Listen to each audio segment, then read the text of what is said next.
Hi, this is Cynthia McMullen with Alaska Institute of Oriental Medicine, Acupuncture, and Massage Therapy. And I am here today with Bobby Cobb. And we're going to have an awesome conversation about the mind, the placebo effect, and whatever it is that happens to come out of that. So Bobby is a psychologist, right? Studied psychology in school. I just have a bachelor's degree, so I'm not a PhD. Okay. So studied psychology, studied a lot about the mind, and he is a hypnotherapist. For quite a while, he actually teaches and certifies people in hypnotherapy, and he is working on a new book. There's a few others in the background, but there's a new one that's coming up. So, Bobby, how are you? I'm well. Thanks, Cynthia. How are you? I'm doing great. You want to start off by just tell us about your new book. You said you had a really interesting experience with a rainbow.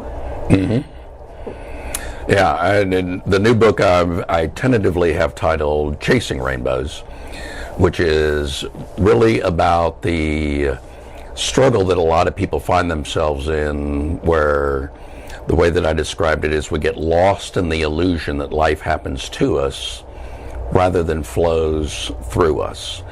And, you know, we're recording this shortly after the first of the year. This is a time when people traditionally make a lot of New Year's resolutions. And to me, it seems like New Year's resolutions are fatally flawed, and in some ways, goal setting is fatally flawed, because a lot of people set goals with the attitude that if I have this, then I'll be happy. You know, if I get a new job, or if I get a new relationship, or, you know, if I'm able to lose a certain amount of weight, then all of a sudden life is going to be good for me. And we are, as humans, goal-seeking organisms. You know, we want to see how high is high and how fast we can move and do things bigger and better and stronger. It's the reason that we've been able to accomplish so much.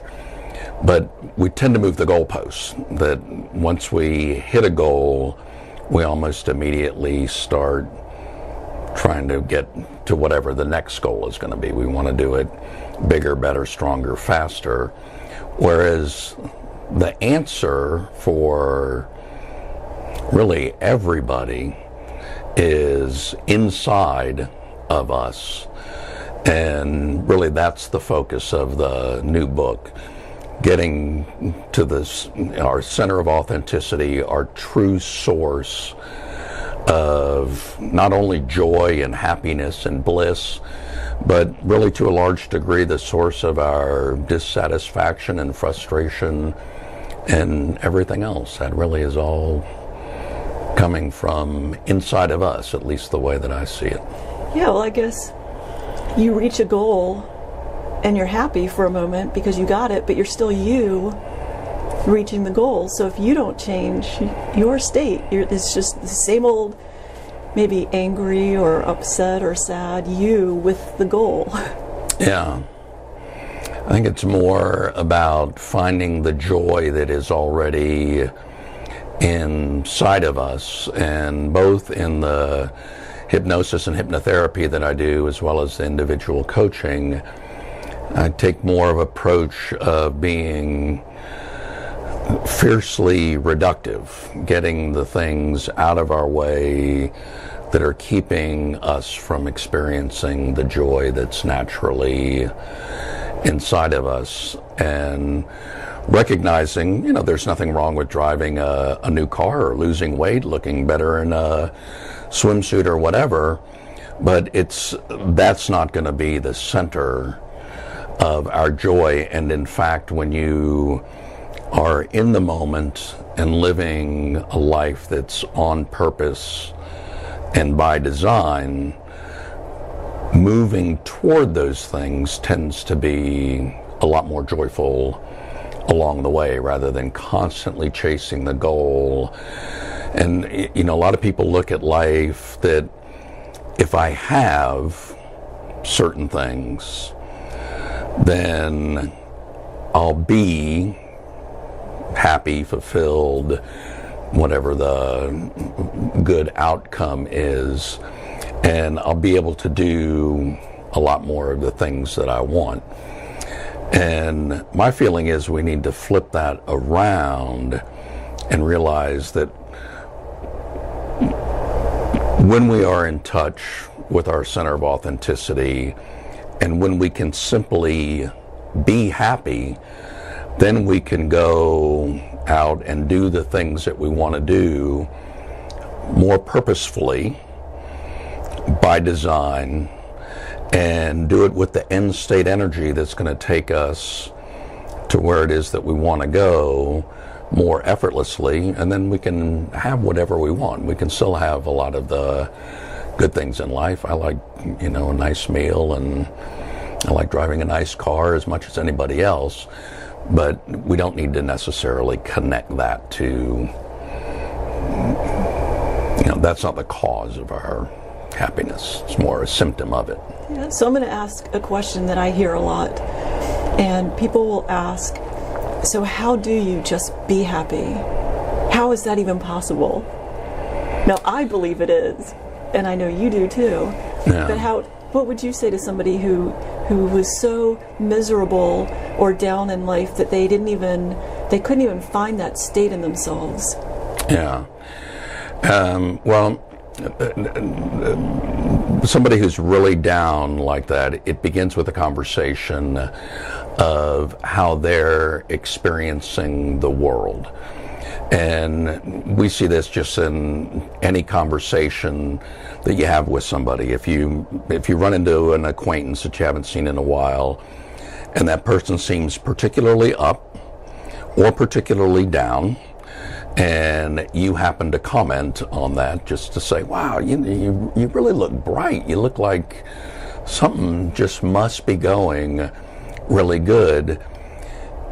You'll notice that their default response tends to be something outside of them. Oh, well, yeah, it's really good. I just got a new promotion. I'm just in a new relationship, and I really feel like I'm connecting with this guy or gal. And, things just seem to be going particularly easy for me right now. So they act as if it's something that's outside of them, that's happening to them, that's causing them to feel the way that they feel. And the opposite of that's also true. If somebody's down, it's like, my boss is a jerk, and I just feel like I'm in a dead-end job, and finally realize this relationship that I'm in is really not going anywhere. Once again, they're giving all of their power to something that's outside of them, as though it's a cause and effect relationship. Got a new car, therefore I'm happy. Got a new job, therefore I'm happy. I'm in a new relationship, therefore I'm happy. But if we examine that just a little bit more, we can see that that's not really true. One of the things, I do a lot of public speaking, and one of the things that I begin my speech off as I'm introducing this subject is, I'm going to give one talk today. You guys are all going to hear the same talk. But if there's 50 people in the room, odds are good there's going to be 50 different reactions of how the talk went. For some of you hopefully will have some aha moments and some big moments of insight, and it'll give you an opportunity to look at the world in a little bit of a different way than you're looking at it right now. That's my intention. But I know just from experience there's going to be other people who think, hey, he kind of droned on, he made a lot of jokes, but they weren't really that funny, and I didn't really understand what it was that he's saying, and it sounds like a bunch of woo-woo. And so 50 different people, perhaps as many as 50 different experiences, all from one stimulus. So inside of us, we go through the day, we experience different stimulus, and we respond back to it. But that response is based primarily on what our quality of mind is in the moment. So, for example, if you go to work 5 days a week and pretty much every day there's a lot of traffic and you get stuck in traffic, and there's going to be days that you get frustrated, and you may even experience something that borders on the edge of road rage. But there'll be other days in that same traffic where maybe you're listening to a nice piece of music or a book on tape or a podcast or something where you just think, I'm not in a rush, I'm safe, I'm warm, I'm enjoying whatever it is that I'm listening to, and you can have a really good experience. So it's not the things that happen to us, it's the fact that life flows through us.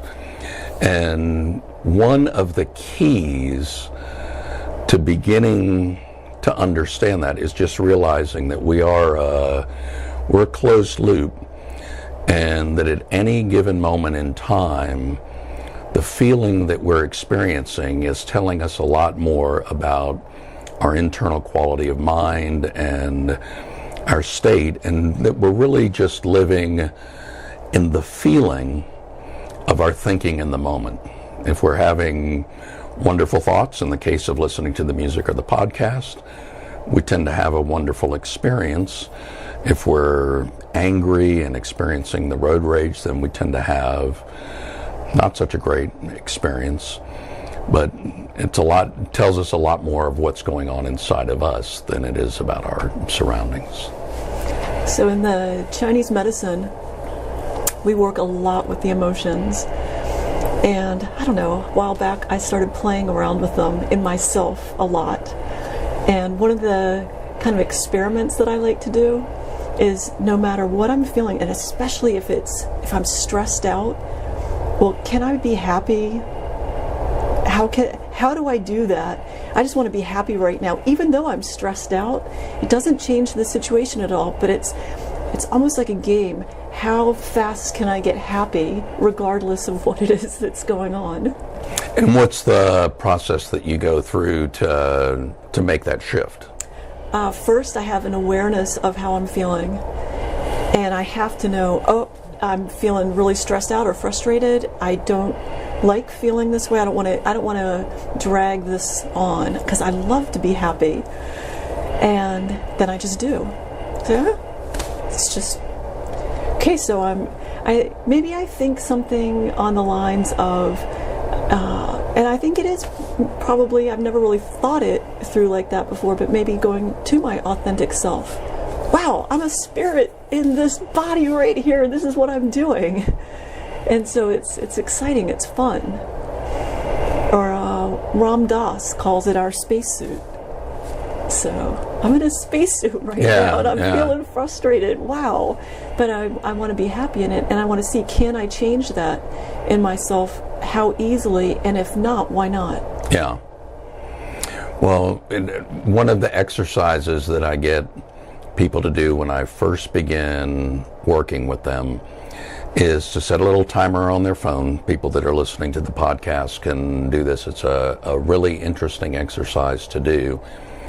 And set it kind of short, in the 17, 18 minute or 22, 23 minute, to where it's going off several times an hour.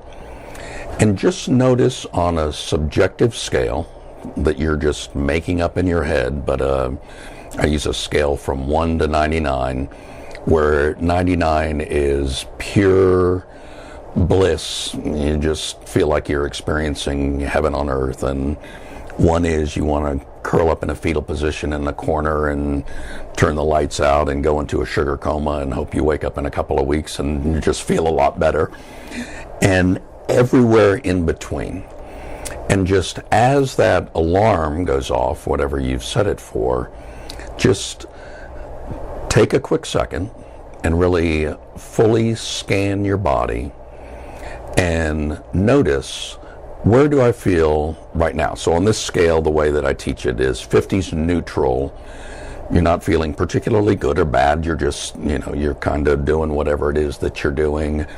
And anything above that is positive emotions. Anything below that is negative emotions. And just kind of chart it out. Make a little note on your phone what time it is and how you felt. And one of the things that you'll notice in just a couple of days is we have a tendency to go up and down and up and down, and it can change dramatically. I have a new client that I'm working with who we were having a conversation earlier this week, and he said, I couldn't believe when I was doing that exercise, I kind of thought it was going to be a waste of time. But at one point I was really stressed out and kind of pissed off, and my alarm went off and I gave myself a 23. So, pretty low on the scale. And I just had gotten totally frustrated with what I was doing. And one of his dogs happened to roll in a poop. And so, that just added to his frustration. But he's like, okay, and, got to wash the dog, which he loves doing. And, he's got 4 dogs and he loves all 4 of his dogs. And he was there washing the dog, and the alarm went off again. And he realized that he was at an 84, and 20 minutes or so had passed, but just in the fact that his attention had gone from something that was very frustrating to him to something that he really was very joyful about, he noticed that his attitude and his experience of life had increased dramatically. So I like your thing of just noticing where you are.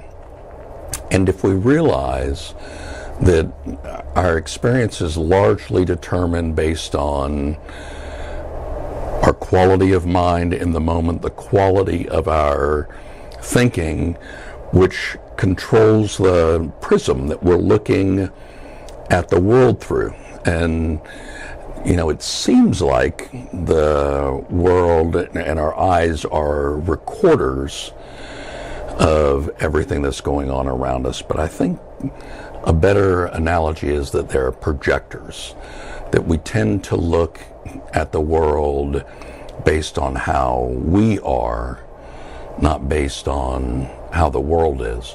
And the first step is really just realizing that and doing exactly what you're doing. Realizing that, hey, I'm not feeling that good right now, and I'd like to feel better. And, just taking a moment to reset, to think about what a wonderful life we're living, what a wonderful opportunity that we're given. Look outside and, see how beautiful everything is, all covered in snow right now, at least where we are. And take in an appreciation of that. And just notice what that does to our internal experience of life. And it does get easier and easier the more that you do it with anything. So I think it has to be fun to do that. But it also gives us such an awareness of how much control we actually have over our mind and over our state. And I know we were going to get into talking about the placebo effect. Yeah. And that's such a fascinating area. Yeah. What is it that you like about that so much? Well, I remember the first introduction to general psychology course that I took in school. Very quickly we got into the placebo effect. And we were talking about it from the standpoint of when they're doing research, you have to compare the results that you're getting versus a control group that's just getting a placebo, not getting anything at all. And they're interested in seeing the power of suggestion and the mind to deliver the same results that whatever medicine they happen to be testing or whatever set of protocols they happen to be testing.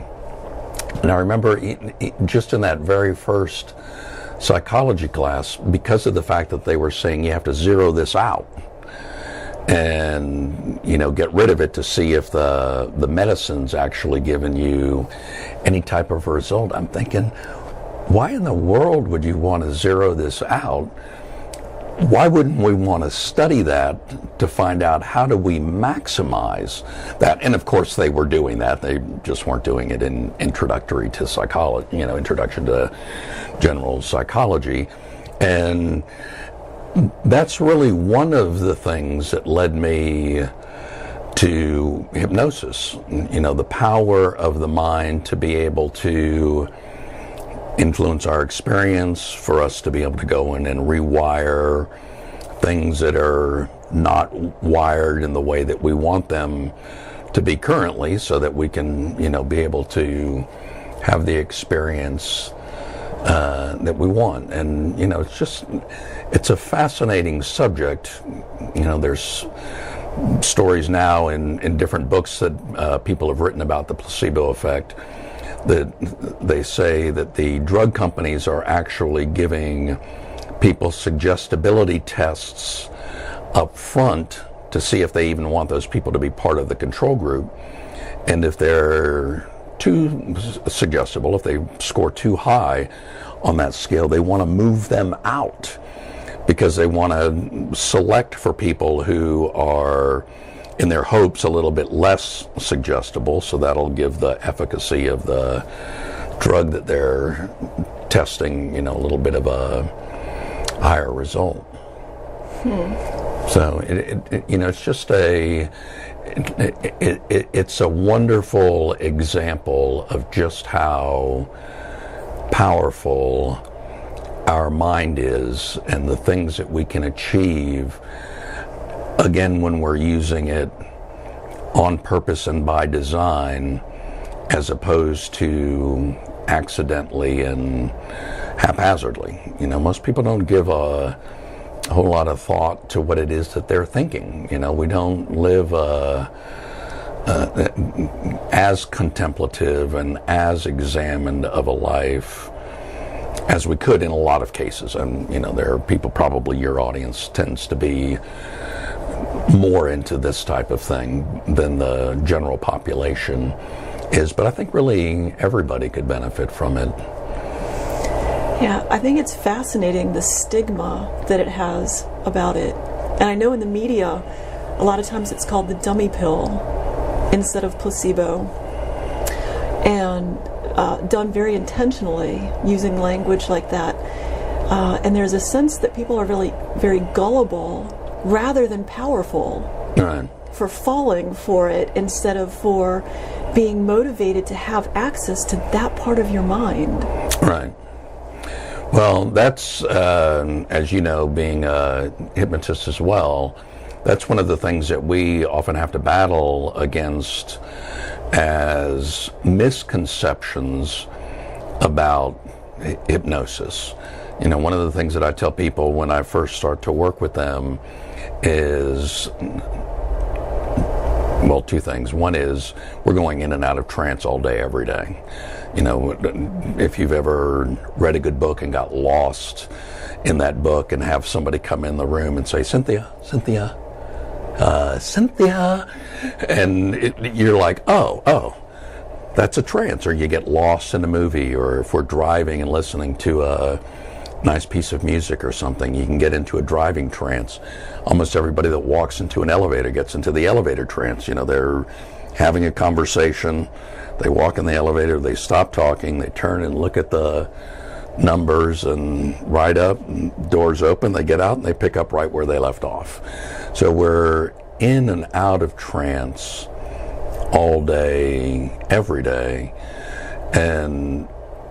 but it's accidental and haphazard, and it happens when it happens, and we get lost in thought a little bit and get off daydreaming.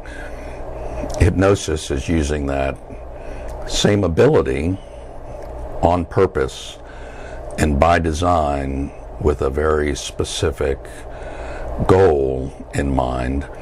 And if you have imagination, and if you have the ability to concentrate and the ability to focus, then anybody can go into trance. But you're right, they want to discount that, and I don't know what your experience is. Mine is more intelligent people and people who have stronger focus and a more vivid imagination tend to be able to go into a much deeper and more wonderful trance and, have a better healing experience.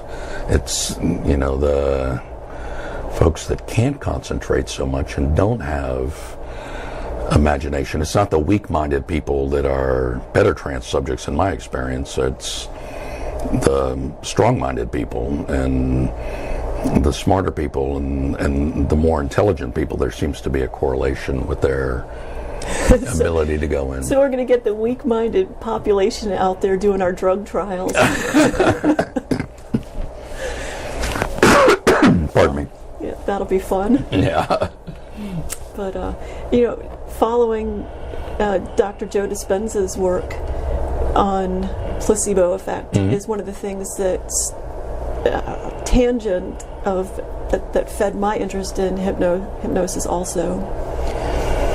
And I know just today I heard somebody say, "Oh, I took this thing and I don't know if it was the placebo or not, but I felt good." And so even in this area, people that I'm around here are still question that. Yeah. Yeah, well, the next level of that is just beginning to realize just how powerful our mind is and enrolling it in there, regardless, not to take away from Western medicine at all. There's a lot of wonderful breakthroughs that they've made that have, cured a lot of diseases and continue to work on our longevity. But there's so much that we can do that make just a huge difference. Can I share a quick story of I ride motorcycles? Oh, yeah. And I had an accident about 6 or 7 years ago, and I fractured my pelvis and my sacrum. I didn't have to have any surgery or anything, but I couldn't stand right away. And for a couple of days I was in the hospital, and they were giving me IVs and some other stuff while they were running all the tests just to make sure it was going to be safe for me to go. And initially, when the nurses would come in to change my IV or give me a shot or do any of that, they would walk in and say, "This is going to hurt," or "You're going to feel a sting," or "You're going to feel, a prick." And it was as though they were priming me to alert my body that pain is on the way. And so at one point I said to him, by training I'm a hypnotherapist, and would you mind if I offered you a suggestion on how you can give shots and have them not hurt nearly as much? And they were kind of fascinated with the idea and sort of open to it. So I just gave them some language patterns where they did a couple of things. They did it for me, and then they started doing it to other people that they had to give shots to, where just rubbing where they were going to be putting the needle in would cause that part of the skin to go numb. And in a moment, we're going to put a needle in, and there's no reason that your arm needs to send a signal of pain up there, because you already know that you're getting the needle. So pain is not going to be part of this procedure. And it didn't work 100% of the time, but still, as they went out and did it to other people, they came back and other nurses came, tell us more. And they said it was really amazing that people winced a lot less than they had previously, because they weren't being primed for the pain. And a lot of people reported they didn't even feel the needle going in, even though they were watching it going in. So just, the suggestion of an analgesic effect as they were rubbing up and down, and the suggestion that pain didn't need to be part of this procedure, that there was no need for your arm to signal up to your brain that was coming, because of the fact that you know that it's coming and it's medicine and it's going to help you. So in some ways, all of that was placebo, just by saying this is going to do this, and then our mind makes that response happen. Yeah, I almost look at that as a little bit different from placebo, because I think it is the power of our mind to create an outcome from suggestion. No difference than when you're not liking the particular mood that you may happen to be in, and saying, this mood could be a little bit richer. And, we're never more than one thought away from a whole new experience of the world.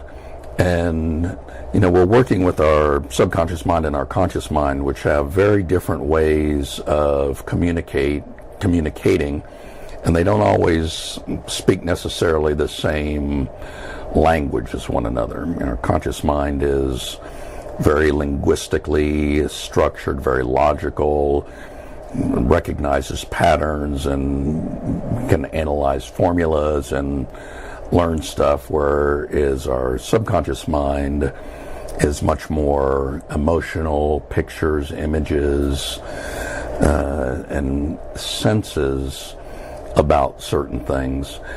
And one of the things that it helps people to understand is every part of our body, not really that there's parts, it's more of a metaphor, but every part of our body that we have is always doing the best it can to help us experience the richest life that we can experience. So somebody who has a smoking habit, for example, and part of their subconscious mind is driving them to have a cigarette, it's doing that because it's thinking that it's going to relax this person or make them calmer, make them be able to focus more, have a better connection with their friends or whatever. And we can help them understand that they're probably a little bit misguided, particularly if they're coming to a hypnotist to, break that habit. Then that's no longer serving them. But it's always with the best of intentions that whatever urges that we are experiencing are coming up to us. Mm-hmm. I'm going to circle back for a moment to your hospital experience there, because that's so interesting. And I told the massage students here, we were just talking about it in class today actually, when somebody's in a very relaxed state, like after they get a massage, right there, they're already in a very light hypnosis state. And what we say, how we say it, and the words we use are so important. And so I tend to not use the word pain at all.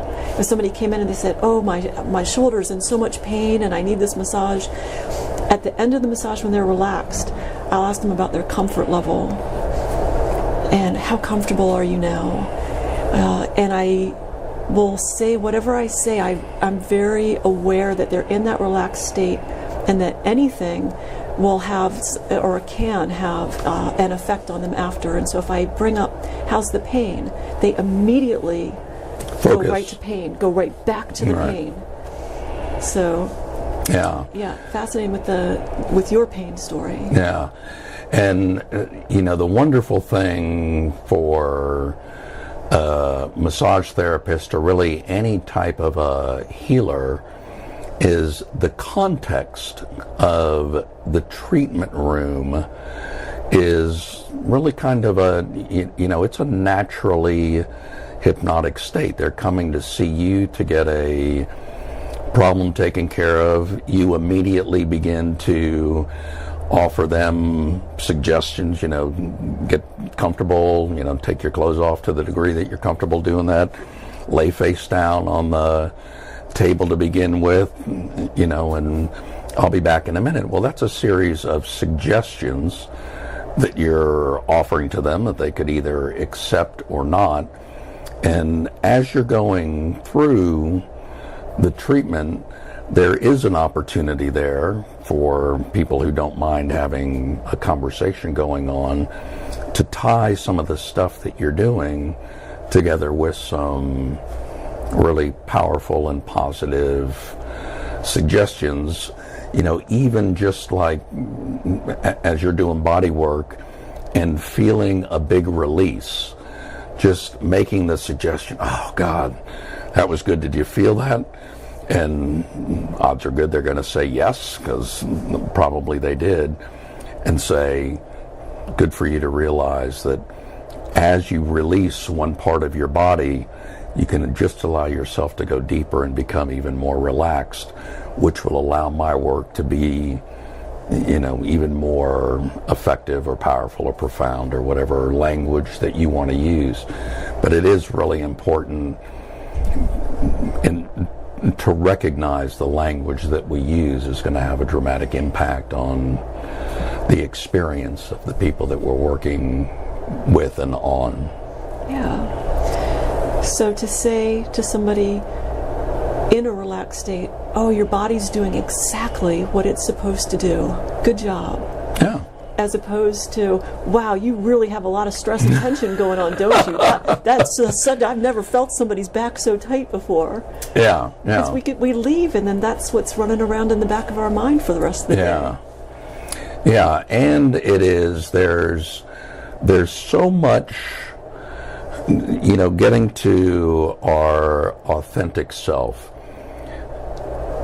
and getting all of the mental static, the noise out of the way, the noise. Wisdom is always with us. It's always here to guide us. And, I'll say to somebody, when you have a good idea, or when you have a new idea, it doesn't necessarily have to be a good idea.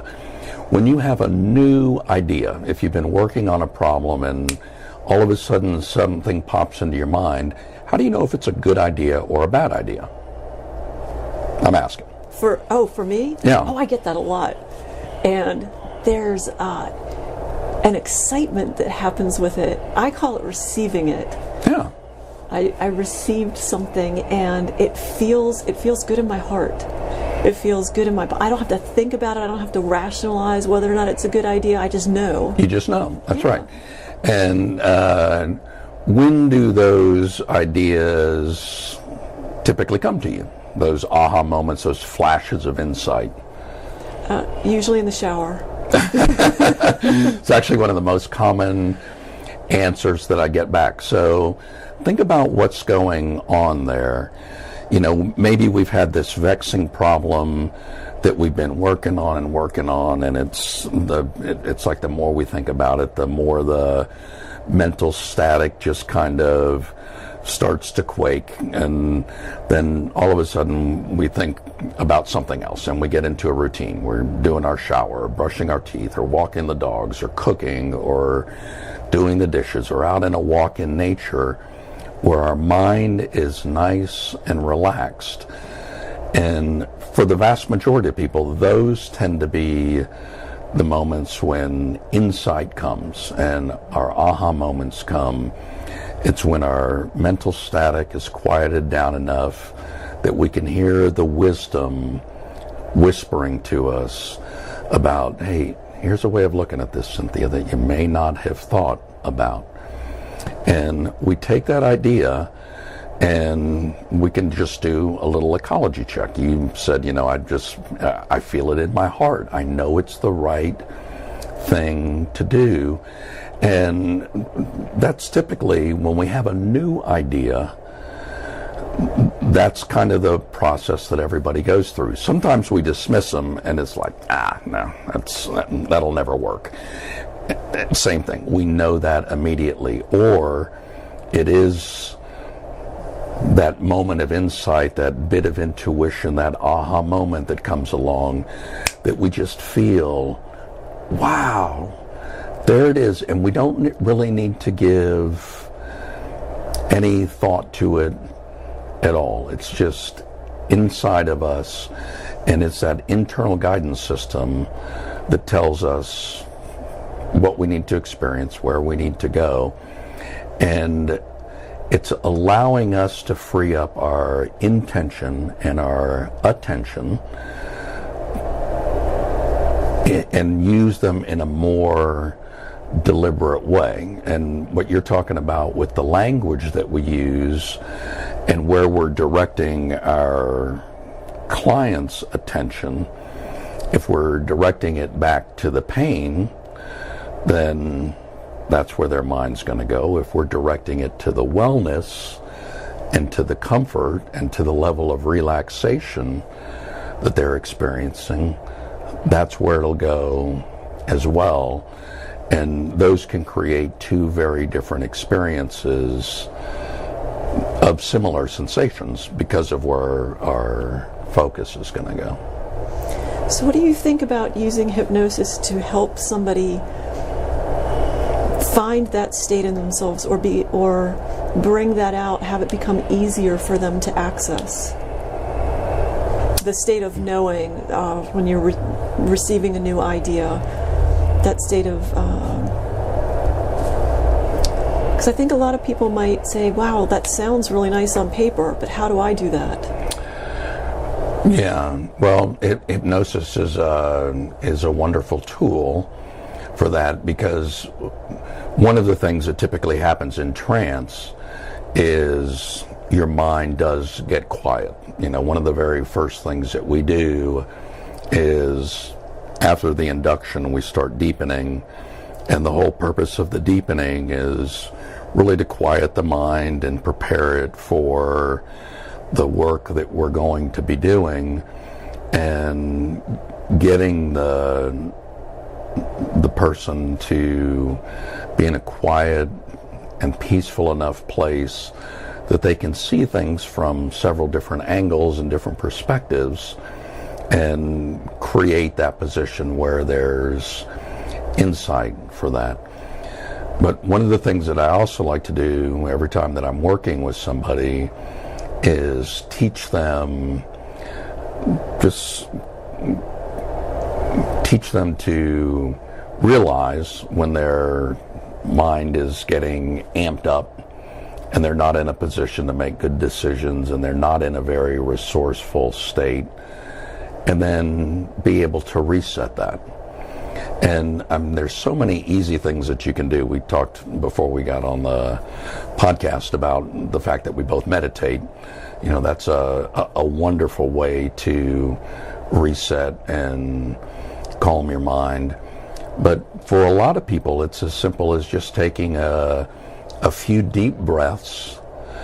If you're not driving, or you know, if you're in a position to close your eyes, sometimes that can be helpful. And just imagine as you're breathing in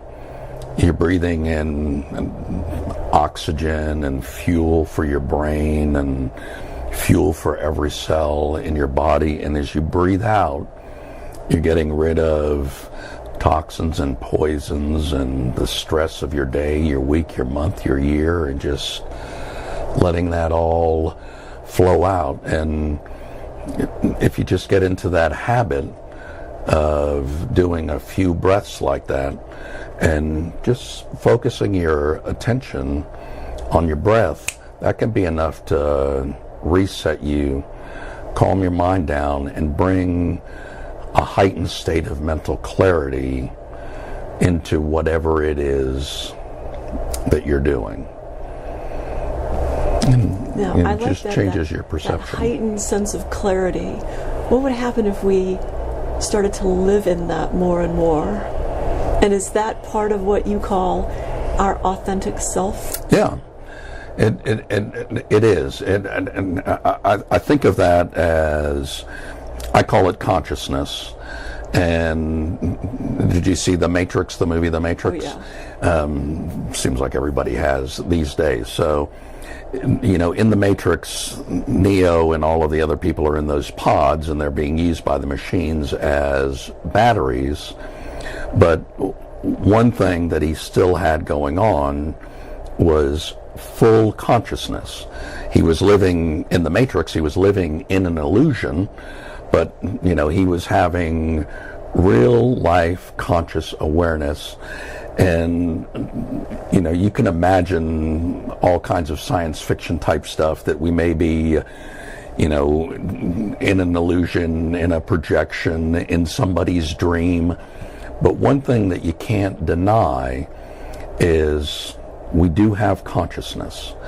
And you can think back about the you from 10 years ago and the you from 20 years ago or 30 years ago. Virtually every part of us has changed. We know from biology that, all of the cells in our body have pretty much been shifted out and new ones have replaced that. In a lot of cases, our attitudes have changed, and in some cases, our values have changed. But there is that part of us that has always been there. And, as we think back at the 15-year-old version of ourself and, what we do in trance whenever we regress somebody back to an earlier age, we're bringing that same bit of consciousness back to us. And the way that I think of that is that's our pure self, and our natural state is wellness. Our natural mental state is clarity. Our natural experience of life is joyful. You look at a little kid, and even when they're frustrated, if they're like taking a piece of paper and shaking it and trying to break it apart, but they can't and everything, they're all in and playing with that. And maybe they fall down and they get a little frustrated and they start to cry, but then they're never more than one thought away from their parent coming over and giving them a little bit of a smile, and all of a sudden they just are experiencing pure joy. And that is still in us. But we've got this human trinity. We've got the consciousness, which you could think of as the soul or the spirit or consciousness. We've got our mind and all of our mental processes and all of the things that we're ruminating on during our day, and we've got our body. And I think of our body as a closed loop that, just like when we have a new idea, we know immediately if it's a good idea or a bad idea. All we've got to do is just try it on for size and see how we feel. And we know immediately. We've got that internal guidance system. But we also have a rational mind. And our rational mind is always looking for the answer to a couple of questions. What's going on? Why is this happening? What does this mean? Am I safe? Is this my fault? And we look at getting the answers to these particular stories, and we oftentimes assign meaning, and if we can't figure it out, we're pretty good at making stuff up and thinking, well, this is happening because my boss is a real jerk, and I can't get promoted, and that's the reason why I'm depressed. Which in reality isn't the case. You're depressed if you are depressed because you're thinking depressed thoughts. I've done some work with PTSD people, both people who have experienced trauma related to war and not related to war. And one of the things that I say to those clients when I start working with them, once I've earned the trust and we began having the conversation, is what you're trying to get over is over. It's only staying alive because you're continuing to carry it forward. But in the work that we'll do together, we'll help that become a properly formatted memory, find out what the lesson is, and put you in a position to move forward. So those suggestions right there, the thing that made me think in the back of my mind as you were saying that is once you gain their trust and you are able to say the things that you say, I think that there's a certain vibration that comes through our words, and we know whether or not there's a truth behind it. So on the receiving end, we sense that somewhere, but on the speaking end of it, to be genuine in what it is that we're saying in something, and I'm tying that right into the placebo, also. Yeah. You know, giving somebody to something to somebody, and having a knowingness, a truth or a genuineness that yes, this will help you in some way, if nothing else, because your mind is powerful enough to make that happen. Yeah, well, and on the placebo, you know, we know that a lot of the studies that they do are what are called double-blind studies, where if I'm the recipient of whatever medication it is that they're testing, and you're the person that's giving it to me, I don't know whether or not I'm getting the placebo, and if it's double-blind, neither do you.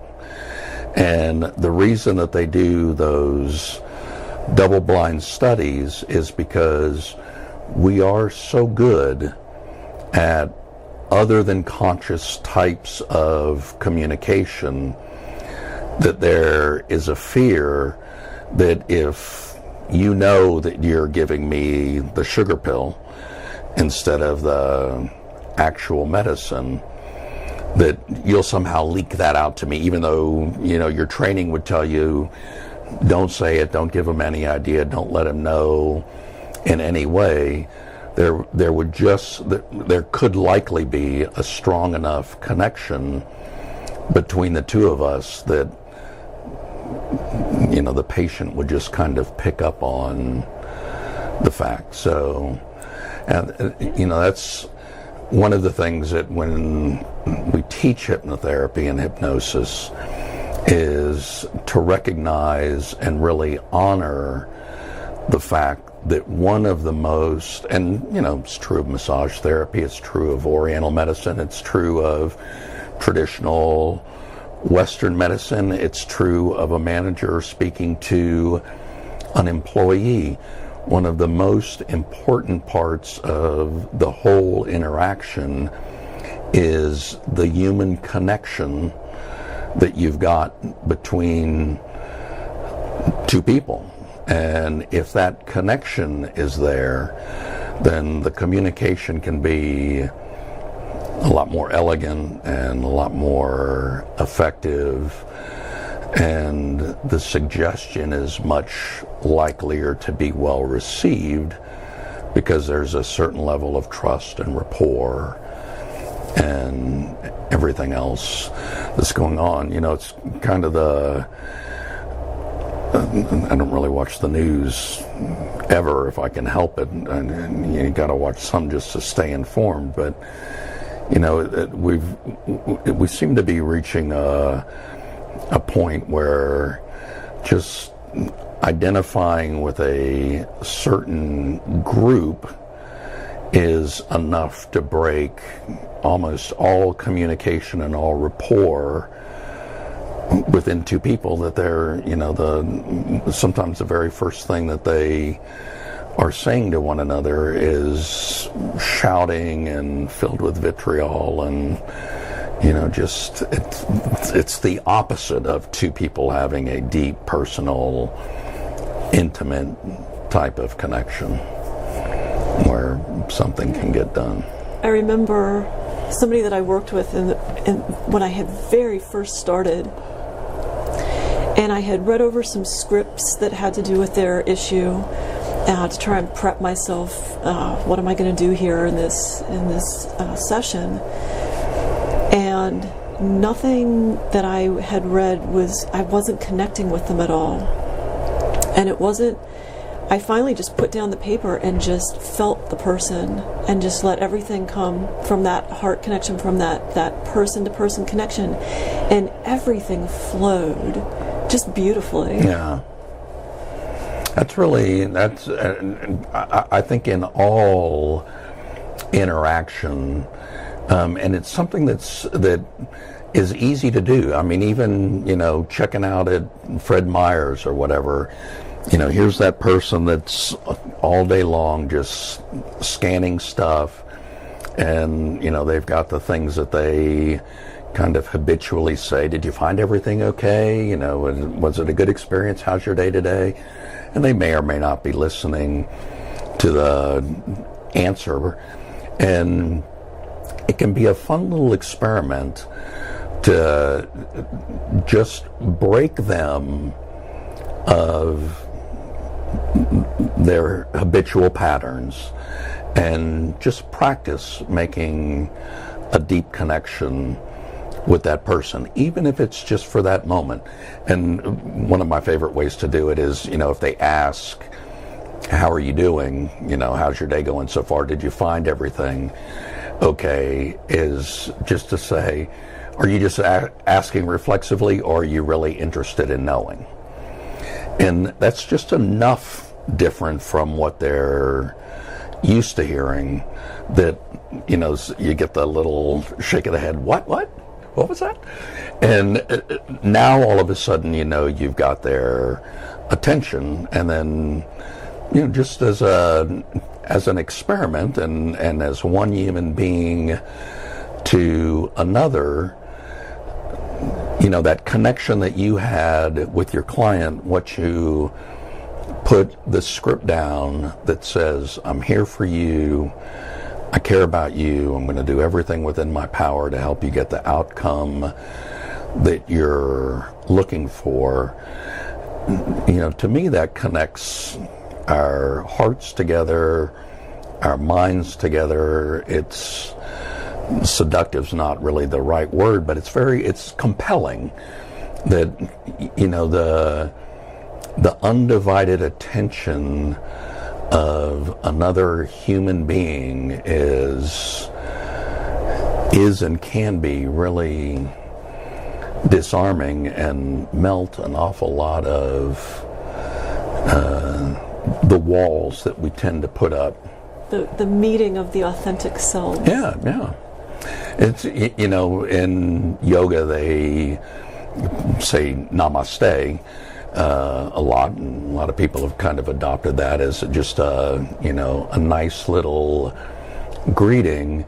And my understanding, the translation of that, I don't know that I'll get it right, but it's some version of, there's a place inside of you and a place inside of me that when you're in your place and I'm in my place, we are one. And that's just really, that's their way of kind of honoring and having that deep connection. Yeah, my spirit honors your spirit. Yeah, exactly right. Yeah. There's a grocery store experiment that I do sometimes, and I'll go in and I intentionally look somebody right in the eyes and smile. And I just want to see, will the person maintain that connection? Will they smile back? What happens? And I usually have the best time grocery shopping, and I leave feeling so good and so connected to so many people. Yeah. I walk out sometimes, I'm like, how can anybody think that the world is a bad place when you can just walk into a grocery store and feel that connection with 50 strangers? Yeah. Well, part of it is because people don't make the effort to do that. And when you do make the effort to do that, it's very disarming to people and it's so refreshing that the connection can be there, and particularly, waiters and waitresses that are, they're just so stressed out and underappreciated, and going from one place to another, trying to check off all of the little boxes, or the cashiers or the bank tellers, and it can be anybody, but people who are in jobs where they're oftentimes treated as though they're invisible.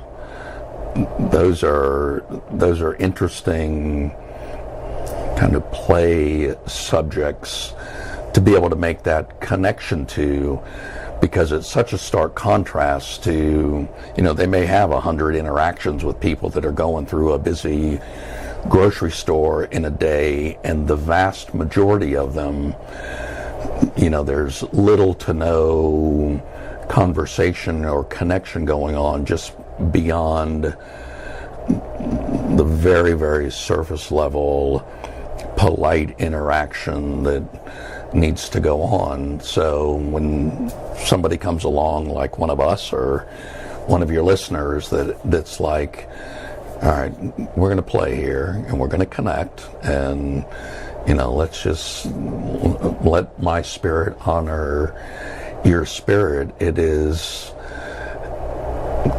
usually so well received that people are like, I have no idea what just went on there, but man, that sure felt good, and thank you, for coming through my aisle and noticing me. And that's something that we can do, it's kind of going back to attention and intention of how we're going through the world. And when you're going through the grocery store saying, I'm going to make a deep, meaningful conversation with as many people as I possibly can, that's directing your consciousness toward a deep and powerful and profound outcome.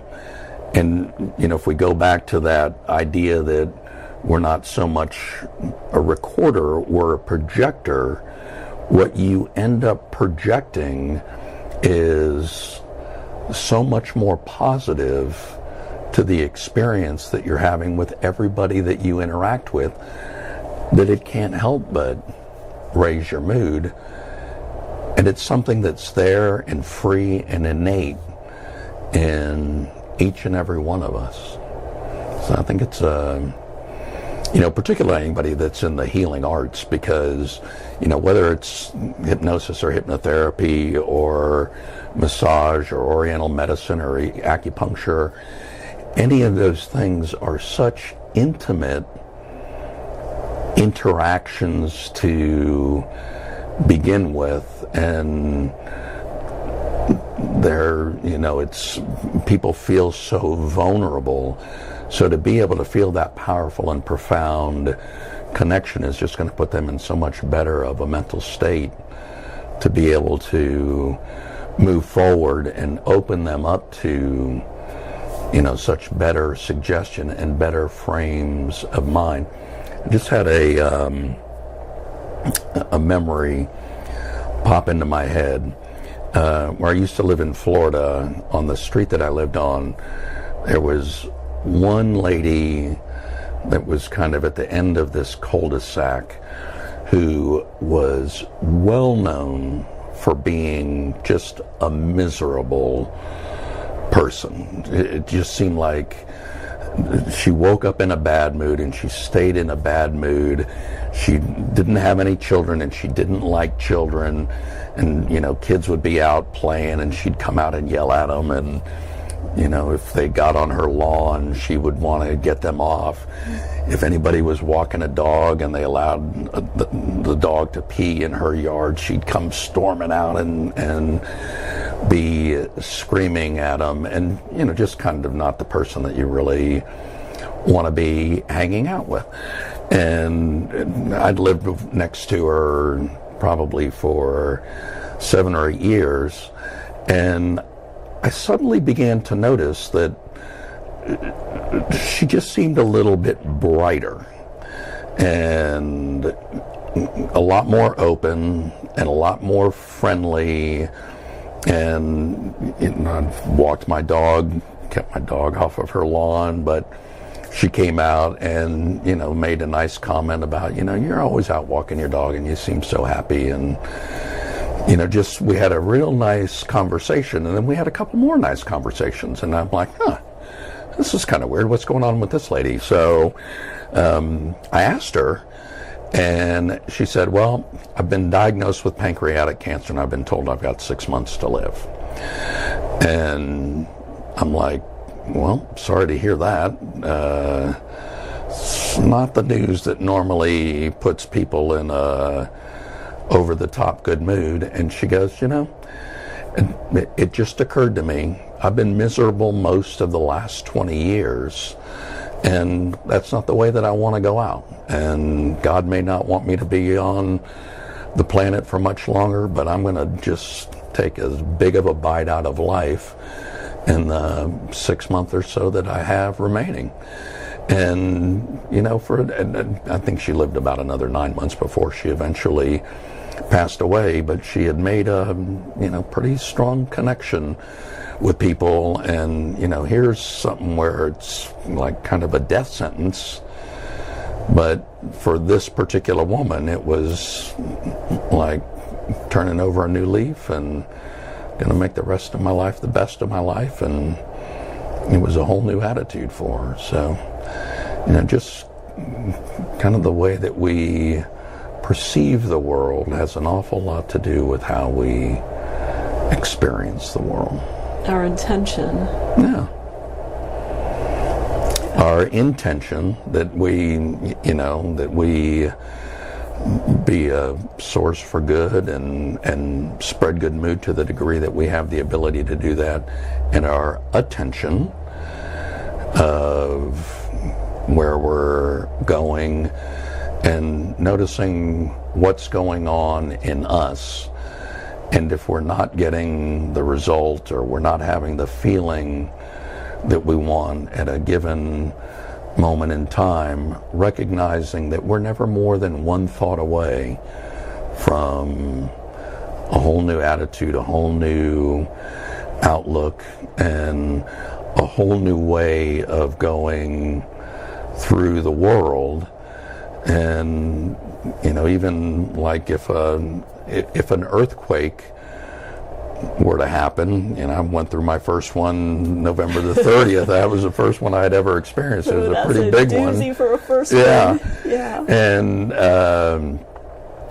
I didn't really realize what was going on, but when those types of things happen to us, the best thing that we can do is maintain clarity of thought and a clear mind, and recognize that we're a lot more resilient and we're a lot more resourceful than we really realize that we are. And we have the ability to tap into that just by having the intention of being able to tap into that. My favorite thing about that earthquake is that so many people were so thankful that nobody got hurt and that nobody died, and just the amount of gratitude that it brought out in everybody. Yeah. It really, it was an interesting experience because of the fact that, there's no warning that it's coming. I'm from Florida, and there we deal with hurricanes, not earthquakes. But we know for weeks in advance if the hurricane's going to come our way, and we can batten down the hatches, and that having something like that is just a total pattern interrupt. Nothing like the building really starting to shake and the bookshelves falling over to say, all right, focus. Something's going on here that you need to be paying attention to, and it was a tremendous opportunity to stop and pause and say, just be grateful. So, from the last 2 books that you've written, one was, I don't remember the title of the one before this, but you said it was about... Momentous. Yeah. About finding and living from your authentic self and chasing rainbows. Is there anything that you would like to leave our audience with from those? They sounded very interesting when you were talking about them. Yeah, to me the biggest thing, and a lot of the work that I do, and I work with corporations, I work with individuals, I do hypnotherapy and coaching, and it's really just helping people to understand that life doesn't happen to us, life flows through us, and that we've got a wonderful natural guidance system that will tell us everything that we need to know. And one of the questions that particularly when I'm coaching, and it's not as much when I'm doing hypnosis, but if I'm having an intellectual conversation like this, you tend to get intellectual responses. You get thoughtful responses that are coming out of the conscious mind. And when I'm talking to people who are struggling, one of the questions that I'll often ask them is, well, what do you think is going on? And what do you think all of these thoughts are telling you? And, that leads to good conversations. And then just an interesting little shift is, well, what is your heart telling you? And then that's almost always a different response. And I'll say, well, that's what your head's telling you. What's your heart telling you? And almost always that's a shift in perspective. And then sometimes I'll say, well, what's your gut telling you? And very often that's a different thing as well. And I'll say, well, looking at the 3 of those different answers, what do you think is the right thing to do?